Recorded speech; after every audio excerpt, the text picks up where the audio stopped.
Namaste and hello. This is your Sanskrit instructor welcoming you back into lesson number 178. Now, at this point, you should know the difference between a strong stem, a weak stem, where to use the strong stem, and where to use the weak stem when it comes to adding the case endings and when it comes to the declension table. Now that you know the difference between where strong stem is used and when the weak stem is used, let us introduce you to strong stems and weak stems.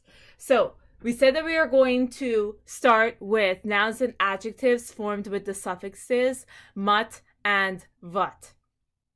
So, for these types of nouns that ends with these suffixes, the strong stem ends in unt. So unt, let me zoom in on this. So unt is the strong stem. Unt is the strong stem. So you'll be given a word and then you're going to have to convert that into unt before adding your case endings for the strong stem. And then when you're using the weak stem, you're going to add ut to the weak stem before you're adding as a weak stem before you're adding your case endings. After you add your case endings, the nominative singular masculine, so only one cell, only the nominative singular masculine, only one type of declension lengthens the into the for these types of nouns. So here, for example, these are the case endings, right? So for nominative singular masculine, what you would have to do is, instead of just putting a sa with a halant, you would have to put an before that sa with a halant. But then remember that sa is not going to be there. And so now we have an example.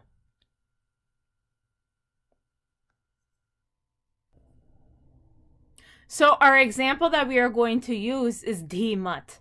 So dhimat is the way how the word is going to be given to you. Dhimat is how the word is going to be given to you. So that's what we have here in green. So for the strong stem, it's going to be dhimant for the strong stem. And then the weak stem is just going to be dhimat. Okay? So you can essentially assume that the word dhimat was given to you in the form of the weak stem first, and then you have to change that to the strong stem, which is dhimant. So dhimant and dhimat. After you know what your stems are, you have your strong stem and then you have your weak stem, then it is appropriate to add on these case endings that we have been familiar with. Okay? After you make your stems, then you're adding on the case endings. So for dhimant, you're going to want to add only the case endings that are highlighted in red in this table. Okay? For the case endings. For dhimat, you would only want to add the ones that are not highlighted. So the ones here that are shown in black. Okay? And for the neuter, where it says like the masculine, you would add those case endings, like the masculine, for the instrumental all the way to the locative, singular, dual, and plural. You would add those very case endings for the neuter.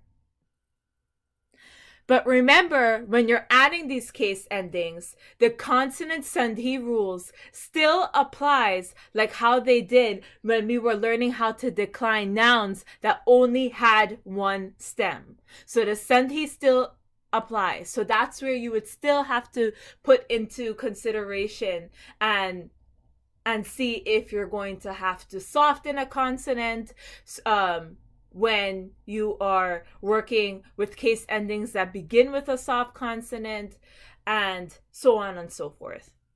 So the consonant sandhi rules still apply. So now that we have that covered, here is the table for that. So as you can see, let's start with the strong stems first. So dhimant. For nominative, singular, dual, and plural, we have dhiman, dhimanto, and dhimantaha.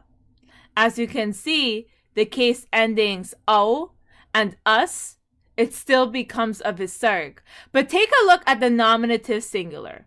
Why does it look different? So we know that the nominative singular masculine lengthens the into an a. But what happened to the visarg? Why is it not there? So let me walk you through the steps as to why it is actually dhiman. So you start with the strong stem and then you're adding your case ending, correct? So you start out with dhimant, you add your case ending sa. The case ending is sa because we're dealing with the nominative singular masculine here. So dhimant plus sa, remember you have to lengthen. The rule is to lengthen the into a. So that ends up being the in the ma is going to be lengthened. So that's why you end up with dhimant, okay? And then you're adding your case ending. So what you end up with here is dhimant. But remember the consonant sandhi rule. The consonant sandhi is that a Sanskrit word cannot end with two consonants. So if it does end with two consonants, then it gets reduced. Here we have three consonants. We have the nasal, we have the ta, and then we have the sa. So first we have to reduce it to dhimant. But this is still not acceptable because we're still ending this with two consonants. So it has to get reduced again. And then you just end up with a half na. It's not attaching itself to anything anymore. So to represent that half na, you just have dhiman, the na with the halant. And that is how you're ending up with dhiman.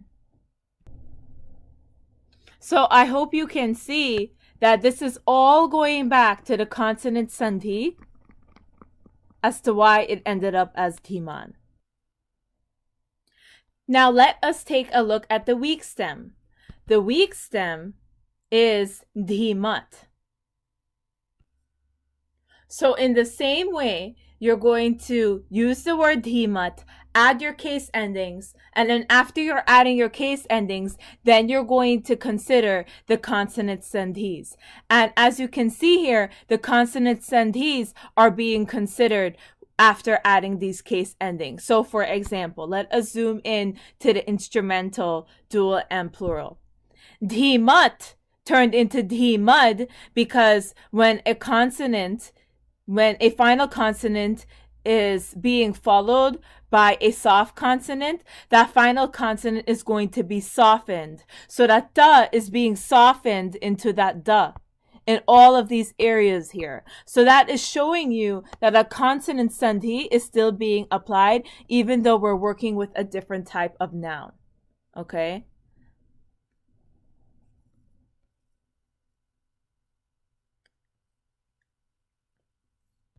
So this is the table for you.